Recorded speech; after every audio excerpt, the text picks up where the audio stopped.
네, 다시 기업 분석 79번째 이야기입니다. 오늘은 좀 세금과 관련된 용어들을 좀 정리해 드릴 건데요. 이 세금과 관련해서는 생각하셔야 될 것들이 많아집니다. 이유는 이 세금을 내기 위한 장부와 일반적인 회계 장부와는 늘 차이가 생기기 때문입니다. 오해하지 마세요. 이중장부를 만드는 것 자체는 위법이 아닙니다. 장부를 하나 더 만든다면 분식회계야, 이건 범법행위야, 이런 걸 연상하실 수도 있겠지만 세무를 목적으로 회계장부를 하나 더 만드는 것은 세법과 회계기준 사이에 차이가 있기 때문이죠. 보통 재무회계에 입각한 장부를 작성할 때는 우리는 발생기준에 의해서 기록하게 됩니다. 외상거래 등을 통해서 그해 매출에는 인식이 되지만 외상이니까 돈을 못 받았잖아요. 이것도 매출이 나간 것으로 우리는 기록을 한단 말이죠. 발생 기준에서는 매출의 기준이 재화나 서비스가 제공된 것을 기준으로 합니다. 그러니까 매출만 발생하면 그 매출에 붙어서 즉시 이익과 비용이 동시에 발생하게 되거든요. 이익이 있었다면 당연히 그 이익에 대한 세금을 내야 되는데 이게 서류상의 이익이잖아요. 아직 돈은 안 들어왔는데 분명 회계적으로는 이익으로 처리가 됐어요. 하지만 거래처로부터 돈은 받지 못한 거래입니다. 세금을 그럼 먼저 내야 되는 불상사가 생길 수도 있겠죠. 그래서 세무 목적으로 따로 현금 기준으로 장부를 하나 더 만들어서 그런 불합리한 부분을 없애도록 배려할 수가 있는 겁니다. 세금은 반드시 회사에 현찰이 들어왔을 때를 기준으로 부과하자, 이런 취지죠. 이런 과정에서 이연 법인세라고 하는 아주 골치 아픈 개념이 탄생하게 되는데 앞으로 여러분들이 배우시게 되겠지만 이 이연 법인세도 장차 투자할 회사를 분석하고 선택하는데 매우 중요한 체크 포인트가 됩니다. 이것만 알아도 재미있어져요. 일단 세금과 관련해서 다소 생소한 용어들을 먼저 정리하고 가겠습니다. 세금과 관련된 용어는 크게 납세를 위한 세무 용어가 있고 재무제표용, 기장용 용도의 세무 용어가 따로 있는데요. 이들 간에 약간의 차이가 좀 있어요. 근데 영어로는 확실한 구분이 되는데 우리말은 이게 해석한 거라서 좀 헷갈리실 수가 있습니다. 가급적이면 영어로도 좀 알아두시는 게 좋을 것 같습니다. 일단 과세소득, taxable income이라는 용어가 있는데요. 말 그대로 과세할 대상이 되는 소득을 의미합니다. 소득이 있다고 해서 몽땅 과세 대상이 되는 것은 아니고 세금의 대상이 되는 소득만을 따로 과세, taxable, 과세 소득이다라고 하는데 이 부분에 대해서는 다시 나중에 자세하게 설명을 드릴 거예요. 그 다음 미지급 법인세라는 개념이 있는데 tax payable이라는 건데요. 이는 회계적으로 현재 발생한 세금 비용은 맞긴 한데 아직 내지 않은 법인세를 미지급 법인세로 이야기를 합니다. 예를 들어서 법인세라는 것은 어떤 회사가 1년 동안 사업을 해서 발생한 이익에 대해서 내는 세금이잖아요. 그 12월 결산 법인 같은 경우 1월부터 12월까지의 이익에 대해서 법인세를 납부하게 되는데 실제로는 한 번 더 내죠. 중간 예납이라는 절차가 있어요. 6월까지 반기 결산하고 작년의 기납부세액의 절반만큼을 9월에 중간 예납을 하고 그 이듬해에 3월까지 확정 신고를 하고 나머지 세금을 납부하게 됩니다. 그럼 여기서 당연히 미스매치가 생기죠. 분명 발생기준 회계 원칙에 의해서 지난해 1월부터 12월까지 얻은 수익에 대해 세금 비용은 12월에 생긴 겁니다. 그죠? 그런데 정작 그 세금이 캐시 아웃플로, 그러니까 회사에서 나가는 시기는 다음에 3월이 되잖아요.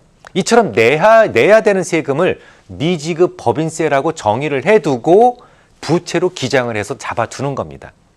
자, 그 다음은 2월 결손금이라는 게 있어요. Tax Loss Carry Forward라는 개념인데요. 요거 조금 어렵습니다. 일단 영어로 쓴 부분을 해석하면 좀 더 이해가 빠를 것 같은데요.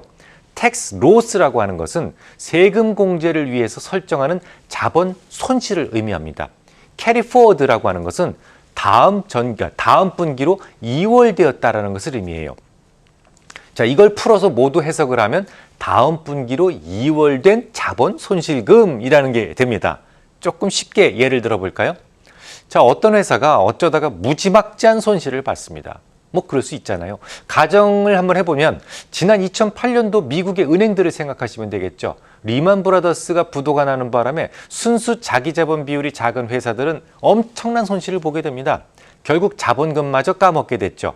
자, 이익이 없으니까 당연히 그 해는 세금 낼 필요가 없겠죠. 그 해에 손실이 워낙 컸다면 다음 해에도 세금을 내는 것이 좀 억울해질 수 있습니다. 작년에 손해를 많이 봤는데 이런 경우 미국의 기업들은 그 자본의 결손에 대해서 미래 낼 세금에서 공제를 받을 수가 있어요.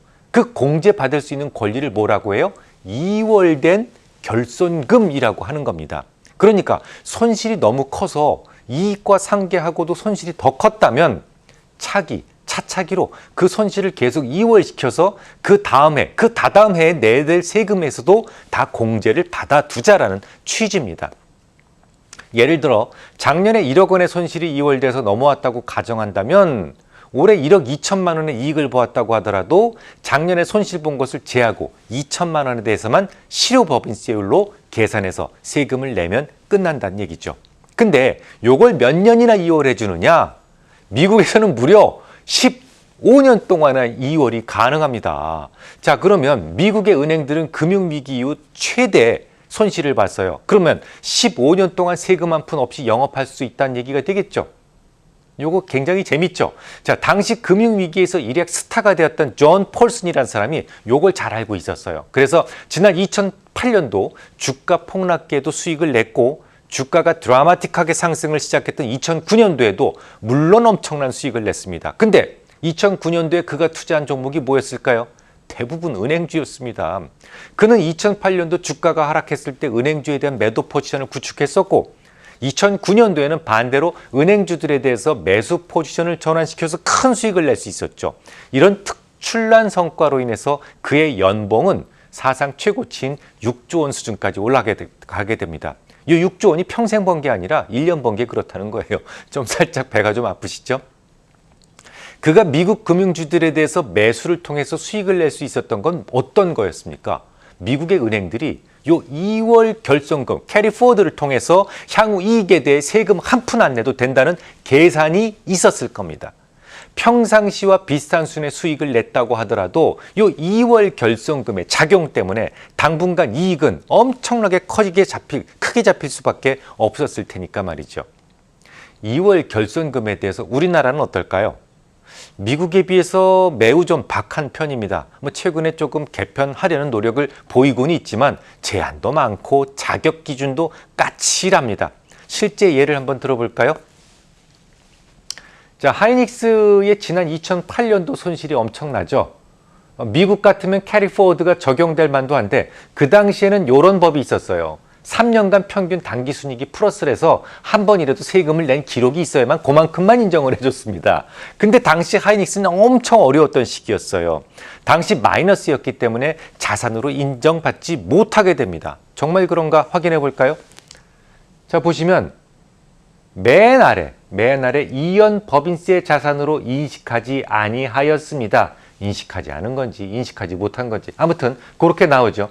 아무리 전기에 큰 손실을 보았다고 하더라도 차기 이익에 대해서는 애누리 없이 세금을 내야만 했다는 말입니다. 참 우리나라는 안타깝죠. 기업이 사업하다가 계산 착오도 있을 수 있고 또 경기 침체로 인해서 예기치 못한 손실을 낼 수도 있어요. 근데 여기에 대한 보장을 세금으로 보장해 주지 않는다면 기업들은 좀 투자할 때 위축이 되는 거예요. 이거 손실 보면 어떡하지? 활동성은 떨어지고 자신감은 잃고 위축될 수밖에 없는 거죠. 미국에서는 기업 활동을 통해서 생길 수 있는 이런 예기치 못한 결손을 보장해 주기 위해서 2월 결손금 제도를 준 건데 심지어 텍스 로스 캐리백이라는 제도도 있습니다.